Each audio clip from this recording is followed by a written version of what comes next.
This is HR in Review, a podcast dedicated to HR thought leadership, actionable advice, and all the latest developments in human resource management. Welcome to another episode. I'm your host today, Bill Banham, and joining me on this episode is Elvin Turner, Executive Innovation Coach over at Elvin Turner and Associates Limited, a consultancy specializing in organizational and people innovation and culture change. Elvin is also an MBA Associate Lecturer, teaching innovation and entrepreneurship at the University of Surrey. Elvin's experience extends from working with tech startups to coaching seasoned leadership teams. His latest book is Be Less Zombie: How Great Companies Create Dynamic Innovation, Fearless Leadership, and Passionate People, which was a finalist in the Business Book Awards in 2021. Hey, Elvin, welcome to the HR in Review show today. Thanks, Bill. It's really great to be here. So, Elvin, you work with leaders looking to reinvigorate their organizations. Maybe you can start by talking to me a bit about some of the typical scenarios or early stage conversations that you have with senior leaders about their fear that their organization is losing that ability to innovate. Yeah, well, it normally starts in one of two ways. So the first will be, I walk into an executive's office, and this actually happened word for word once. A CEO said, "Listen, I know you're here to sell me something, but look, let me just tell you really what I need here. Don't tell me why we need to innovate. Don't tell me what we need to innovate. Just tell me how." It just keeps slipping through our fingers. You know, we shout at people, we tell people to get on with it, and it just never seems to happen. We appoint a head of innovation, and within a year, we're having to fire them because it's not working. You know, what's the how of innovation is really the first thing. And the second one is, it feels like it's a problem with permission. So classically, the exec will say, "What's wrong with people? You know, I've given people permission to come up with big ideas. I'm putting out a call for more big, bolder ideas, and no one's doing anything. We've got this creativity crisis on our hands." And I've learned that that's rarely the case. It's not a crisis of creativity. It's a crisis of context. Because if I put my hand up and suggest a bold idea, I've got everything to lose in most situations. If my boss, well, firstly, if people don't laugh me out of the building for proposing something original, that's a bonus, but it's unlikely. Secondly, if I put my hand up and say, "Boss, I've got this idea, what do you think?" and they say yes, I've just given myself a new evening job, another evening job, because there's no time to do it during the day. And the third thing is, even if I do find the time to do it, it's very unlikely to work in this place because we just can't innovate. And so I'm just putting my head on the block. I'm putting my bonus at risk, my promotion at risk, my reputation at risk, because it's probably going to fail. Why would I put forward a bold idea? So when those calls for bolder creativity come forward, most people just duck because they know it's not worth it. It's not worth their while. So those are often the entry points. A frustration around not being able to switch it on and keep it switched on. And the second one is, how do you flush people out? How do you get people to have the confidence to bring ideas? And how do we build the context around that? HR in Review is a podcast dedicated to HR thought leadership, actionable advice, and all the latest developments in human resource management. You can subscribe at hrreview.co.uk/podcast or find us on your podcast app. Okay, wonderful. Thank you very much. So you talk a lot about building a systems approach to company innovation. Let's start there. What is a systems approach to innovation? Well, if you think about what innovation is, it's really designed change. It's looking for suggestions of what's coming from the future, weak signals that are coming from the future that sooner or later are going to disrupt what we do and how we do it, whether it's us, our competitors, the whole market. And so innovation is really an argument with the status quo. And that means at every opportunity, the status quo is going to try and shut down anything new because it is an inconvenience. It slows things down. It's not predictable, or at least, so we think. So if we are not deliberate, and that's the key word here, about creating a context in which innovation can show up, the status quo will overrun it every single time because there's no space for it to show up. So what I often say to organizations is, look, there's nothing mysterious about how you set up innovation. it's no different in many respects to how you set up finance or marketing or logistics or any other function that we're deliberate about, any other function that has to show up and perform well in order to deliver the value it's there to deliver. We have processes in finance which we follow and they work.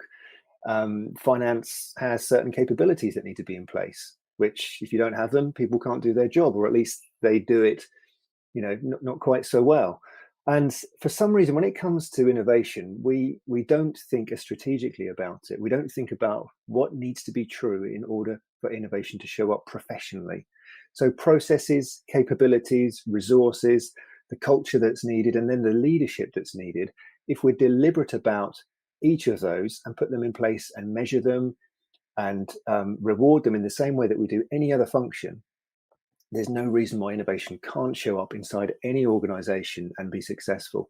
But the key, where it all starts, is about being deliberate. And usually we're not. We're laissez-faire about innovation. We kind of hope that it will show up because we ask people to do new things. And then we're surprised when people say, well, I don't have time. We don't have the capabilities. We don't have the resources. It sounds like excuses, when actually it's the cold reality of trying to do new things in the context of the status quo, which actually is set up not to embrace new things. So it's all about being deliberate, really. If you enjoy the HR in Review podcast, please consider giving us a 5-star rating in iTunes or in your podcast app of choice. This helps others find us and grow our community of HR and related professionals. And it's about, I guess, giving people a safe space to feel like they can focus on ways to innovate and connecting with new people within an organization, perhaps, to help them do so, and so on and so forth. Although we're going to get into that later on. For now, I want to talk to you a little bit about how specifically you help managers. My understanding is that you help managers to develop the skills and capabilities to encourage innovation. Talk to us a bit about that. Yeah, well, I guess I'll split it into two, well, maybe even three. Let's split it into three. The first is leaders, and helping them understand their role in creating that deliberate context for innovation to show up. What outcomes does innovation need to deliver? Here's our strategy. Usually strategy has a stretch in it. If we just keep doing what we're doing today, we're not going to reach that stretch. There's always change or more or new built into strategy to some extent or another, whether it's about what we do or how we do it. It demands more and better. So something needs to be different in what we do. So that helps you understand there's our innovation agenda. And then being deliberate as a leader about how we create that context. And I see it myself as the key sponsor for ensuring that context is in place. Otherwise, we're kidding ourselves. Innovation just can't show up.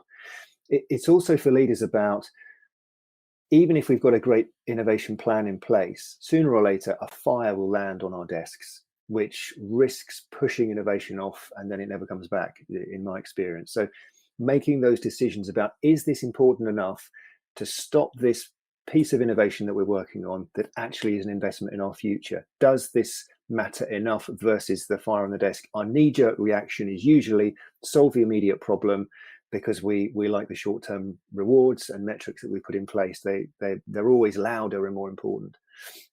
So for me, that's about the context, the leader protecting the context in which to do that, and helping them see the cause and effect of themselves on the innovation performance, rather than a kind of a casual bystander. You've got to get in there. You have to, and teaching.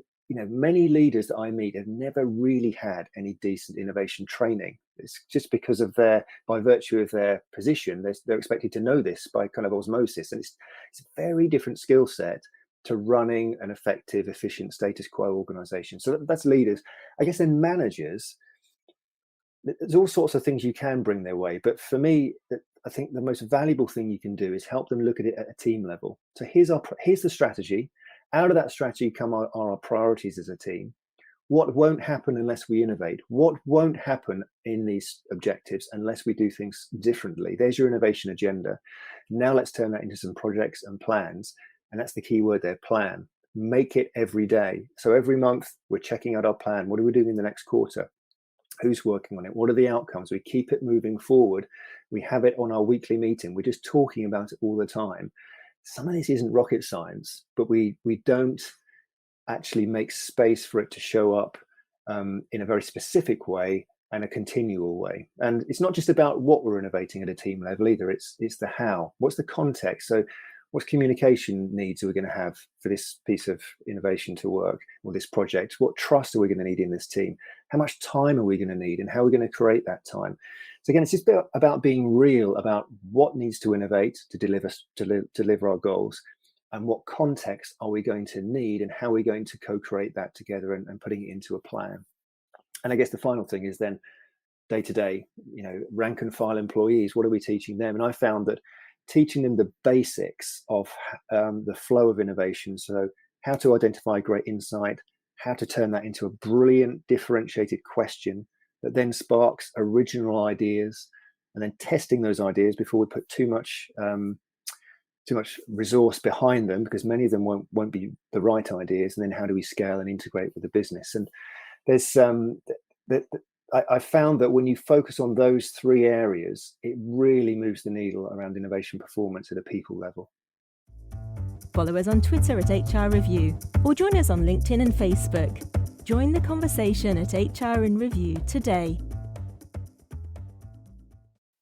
Okay, wonderful. That was a very comprehensive answer there, Elvin. Thank you very much. Let's talk a little bit more about those employees, though, if you don't mind. So we've instilled all these lessons at the C level and at the management level. Talk a little bit more, if you don't mind, about how that then trickles down to employees. How can a better grasp specifically of ways to foster innovation at the manager and C level impact the wider workforce, impact that company culture, so that the employees on the ground, so to speak, feel inspired and feel like they've got the tools, the resources, the support to innovate? Well, what I've found is that this kind of moves in seasons or eras, if you like. There's good intention season, which is we get the strategy, we get everything aligned, we tell people we're serious about this, we release people at team level to go and make it happen. And everyone's excited and they're encouraged that finally we're going to be given the opportunity to solve these problems or pursue these opportunities that we've wanted to do for a long time. And that's great, and that enthusiasm can last for a while. But what tends to happen is innovation, that innovation launch, if you like, has a sort of campaign feel to it. And over time, it gradually fades in the amount that it's talked about, the amount that it's measured, the amount that it really shows up. And we kind of collectively forget about its importance because something else new comes along. There's a new diversity and inclusion thing, which is now the new thing. And then, there'll be something around, digital, which we're going to look at. And it's the campaign mentality that we often have inside organizations that creates change fatigue and causes important things to fall off the radar. So I think what I've seen work well inside organizations is to keep that flywheel, keep that engine moving at the heart of it. It's the executive's job to make it matter.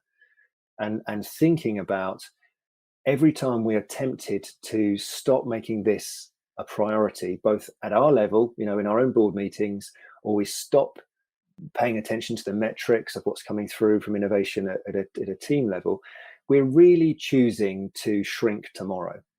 And we're allowing today to step back in, and we're opting for a smaller tomorrow, or at least a more vulnerable tomorrow, because the ideas that tomorrow needs us to come up with today have suddenly been put on hold.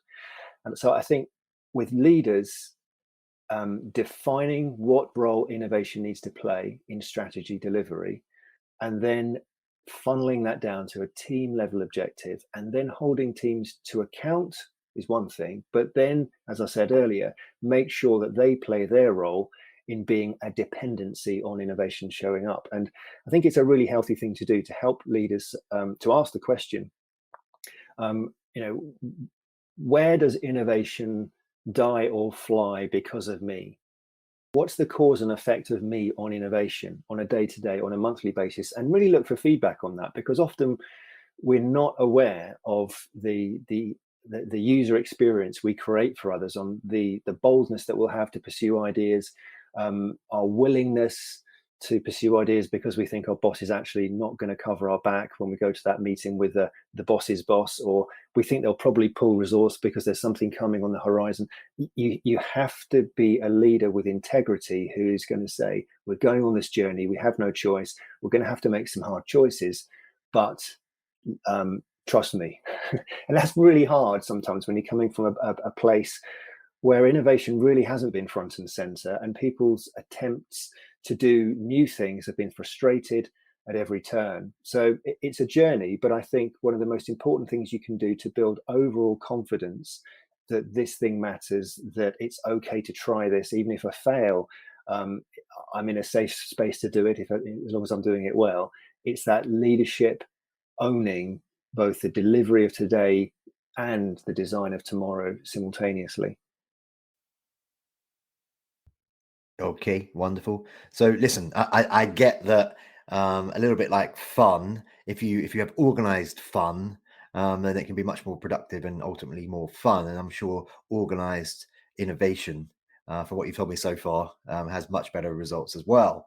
But I'm intrigued about the fact that you teach entrepreneurship, Elvin. How much of that can be taught versus how much of that is about inherent skills, inherent mindsets of folk that want to do their own thing? Can you really learn everything that you need to learn to become an entrepreneur? Well, I really hope so, because I'm right in the middle of designing a course for that, so that people can do just that thing. But and what I've learned, it's not just a course isn't enough. It's got to be. I'm more these days talking about, rather than training, I'm talking about activations, because a training is day one of the journey. I'm interested in what happens on day 30, day 100, and day 300. And so anyway, I'm putting together something that people can go through this. So I'm very confident that you can teach people entrepreneurial skills. Now, I would say there are people who just have instincts around entrepreneurship. And you see serial entrepreneurs like Richard Branson and many others, and they just kind of have it in them. They can see what others miss. They have a nose for opportunity and what's going to work and what's not. And that's great. There are people out there like that. But ultimately, if you zoom out from what's really going on in their world, is they're identifying opportunities, and they're looking at what's coming from the future. They're looking at how today shows up, and they're seeing what's going to be missing in 2 years' time. What trends are going to shape the way that we currently do things so that they'll be done better. So what new technologies might we want to invest in, or what social trends are coming together. So there's going to be a new demographic of people who are hungry for this new thing. This new thing doesn't exist yet, but you can see there's going to be something in that space that they'll want. And there are systematic tools that anyone can learn around customer insight, trends, prediction, horizon scanning, scenario planning. A lot of these things exist out there, but they're not common practice inside organizations outside of, say, the strategy or futures team, if you have one. And actually, I think they're really healthy tools for every team to have. So we can always be asking questions that force us to define reality at any point in time. And really, it's three questions. It's what's coming, what does it mean, what should we do? And there are tools under each one of those questions that can really help us get more confident in our ability to predict which opportunities should we invest in, which threats matter most, and then how do we respond. So I absolutely think that you can teach people to do. I mean, this is why I teach it on an MBA program. There's a couple of MBA programs that I teach on, and you see people doing it. In the space of a few days, you can see the penny dropping, because you're just giving them frameworks and lenses to look through, which they just haven't looked through before. So I think, yes, certainly some people do have an instinct for it, but I definitely think it can be taught. Okay, wonderful. Now then, as part of my homework, Elvin, I found a fairly long but impactful quote from you. I think this was on LinkedIn, and it goes as follows. And then there's a question at the end, okay? It goes as follows. Leaders in highly innovative companies don't just tell employees that they have permission to innovate. They also deal in reality and create the context in which it can actually happen. And that always starts with creating sufficient time to work on new ideas, not expecting people to start a new evening job. The level of resourcing we can connect to innovation is an indicator of how seriously we are taking the future. That doesn't necessarily mean throwing away a lot of resources at innovation, though. It's a matter of prudence. What is the right amount of investment to explore the strategic questions that tomorrow is asking of us today? Okay, that's the quote. Here's the question. How much time should employees get to innovate? And can you break that down in terms of what that would look like? So, for example, number of hours per week, or how those hours would be split by certain types of activities, because I feel that would be very helpful for our HR and leadership audience. Sure. Well, I would say there's no one size fits all for this. It's all down to the speed and scope of change in any industry, and some move faster than others. If you're in high tech or if you're in gaming, that's moving really fast. So you would want people to be spending more time on innovation than perhaps something like oil tankers, where things are changing, but it's not moving quite so fast. So it is contextual. It does depend. There is a rule of thumb out there that I find helpful as a starting point, but not necessarily an anchor point, because you probably want to move to a place that's relevant to your industry. And that is, it's a 70-20-10 split. So 70% of your innovation focuses on the day-to-day. It's incremental. It's known cause and effect. If we do this, there will be this improvement, because we're just working on the business. We're working on the organization. And it makes sense to make today better, because it's going to keep moving for a while. However, we do know that sooner or later, most industries get disrupted. And those who are only focusing on incremental innovation are usually the ones that we say goodbye to. So we've got 70% looking at today. The other end of the telescope, we've got 10% of our resource looking at futures, what gets called horizon 3. So horizon 1 is short term, horizon 2 medium term, horizon 3 is the long term. Things that are showing promise that there could be technology or ways of working or new things that will, if we run experiments and we try them out, they're probably going to fail. So we don't want to spend a lot of money there, but we should be doing something, because sooner or later that future will show up. And we don't want one of those those Star Wars moments where suddenly all of the enemy ships arrive from hyperspace. It's like, whoa, where did they come from? Well, maybe we should have been running some experiments from the future. So there's 10% highly likely to fail, but somewhere in there will be some gold. So there's a whole way of working around that. And in the middle, you've got ideas that have made it out of that 10% space, that are showing some promise, that we're wanting to scale, that we're wanting to develop. And that's the entrepreneurial space, really. So as a rule of thumb, how you split your time might be that, but then how much time do you spend on it? Before I answer that question, there's a really important thing to recognize, which we sometimes skip over, which is asking the question, how much time do we need, not how much time do we have? And that's usually the way we look at it. It's, well, I spend 110% of my working day doing the day job. So I suppose, given that the average amount of time people spend at work now is 120% of their capacity, I've got 10% left, which is, minus half an hour a week. And that's kind of the reality view of, but actually it's not dealing in reality at all. We still need to innovate. And so we need to make sure that we're clear on, if that future that we want to inherit or create is going to show up, let's just be real about what it's actually going to take. Let's not kid ourselves. We may not know the answer to how we're going to find that time, but if we don't find that time, sooner or later we're dead, or we're dying fast now. So it's starting with reality. How much time do we need? Not how much time do we have? Can we stuff this around the edges? Because then people are just not doing their best work. They resent it. It's late at night when the kids are in bed. Just not a great way to do innovation. So where do you get started? I always say to every team, because time is usually the biggest blocker to innovation, make that the first target for your innovation. How are we going to find more time? And there's all sorts of things you can look at there. There's lots I put in the book around this, around how do we run experiments around different types of meeting, so that, because that's the biggest time eater. How do we run experiments around different ways of communicating, particularly email, another big time eater? How do we work in different ways so that we don't keep interrupting each other so much? Another big time eater. So you're looking at, what are the things that rob us of most time? How can we apply the principles of innovation into those, so that we can create time, so that we can actually get on and do the stuff that we need to do. Now, from a standing start, I would say to any team, just start where you can. If that's half an hour a week, just start with half an hour a week. And that may not feel like very much, but you're just starting the mindset shift to this matters. And in that half an hour, I'm going to do this, and I'm going to move something along a little bit. Now, half an hour isn't going to get you very far, but it's just starting the process. And then from there, being deliberate about asking the question, well, how much time do we need?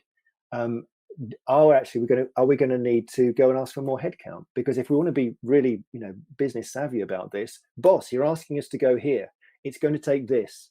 We've cut back as far as we can, but we still can't get there. What do you suggest? Because for us, it feels like either we make some choices around what we can innovate, or we're going to need to go and find some more resource. What do you want to do?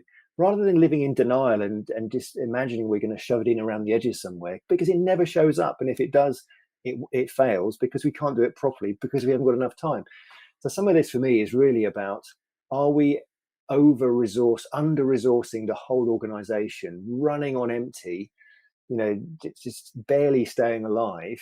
Well, that doesn't sound like a winning strategy to me. So there is a reality check here, I think, around how much work can people actually do in a day, including innovation, rather than putting innovation around the edges. So I think start where you can, but be in pursuit of moving up to the amount that you need, but start with innovating on time itself.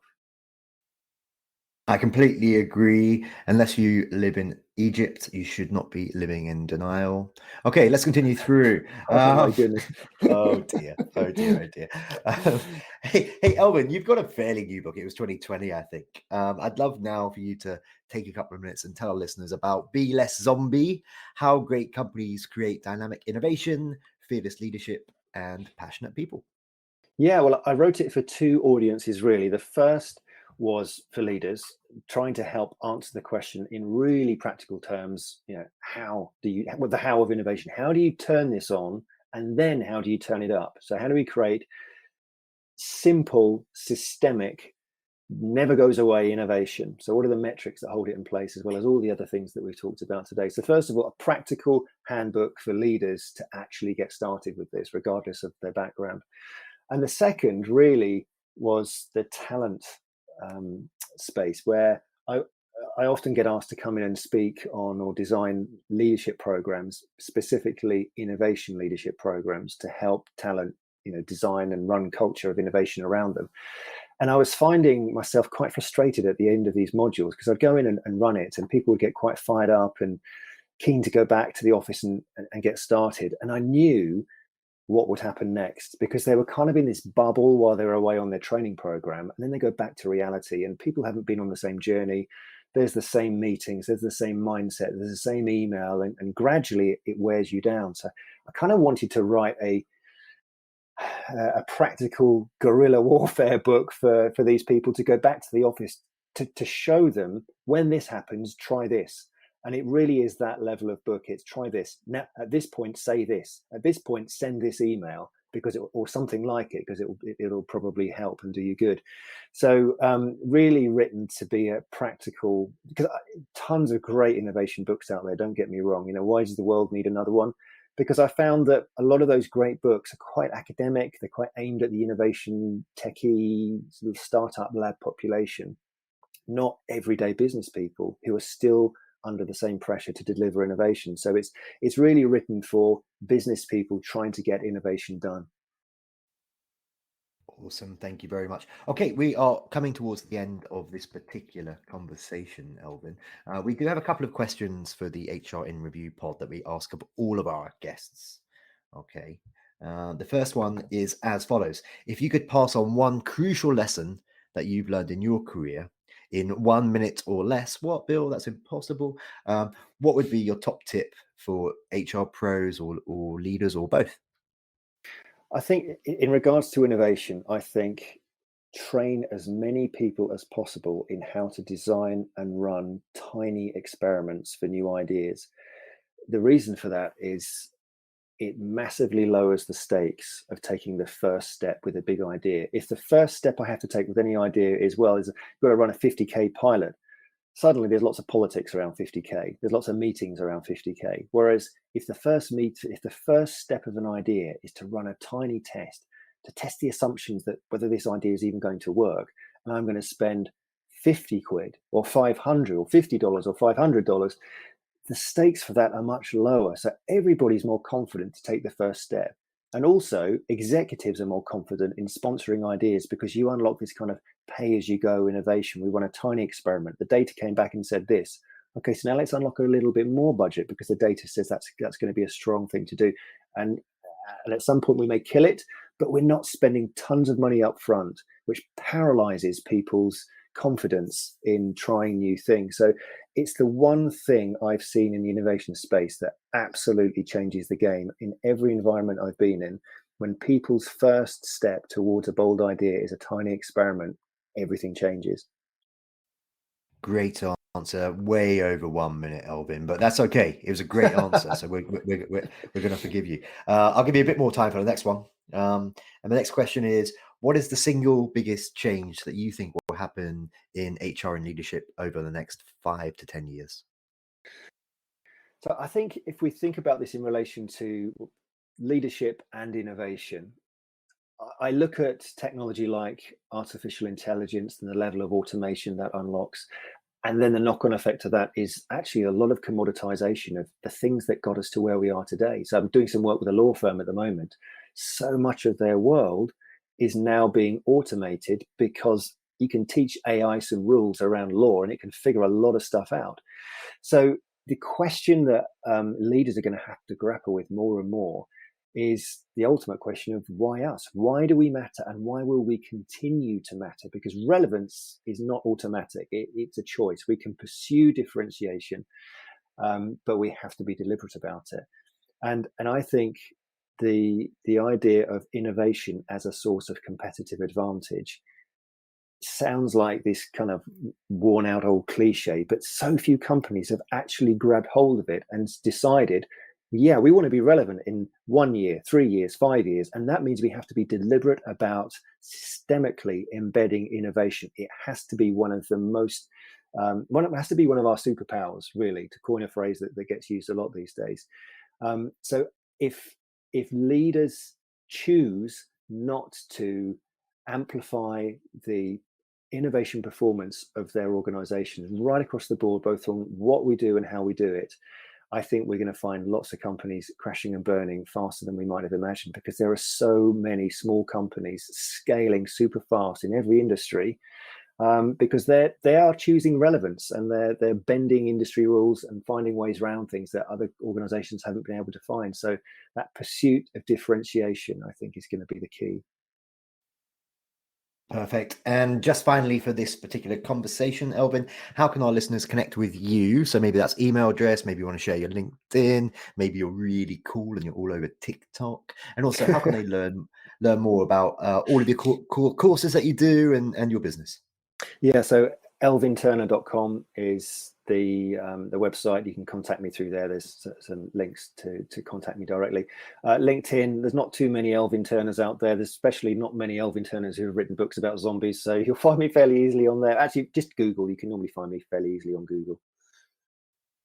Excellent. And we got through this whole interview, Elvin, without mentioning to our listeners that you're an Ipswich fan and I'm a Norwich fan.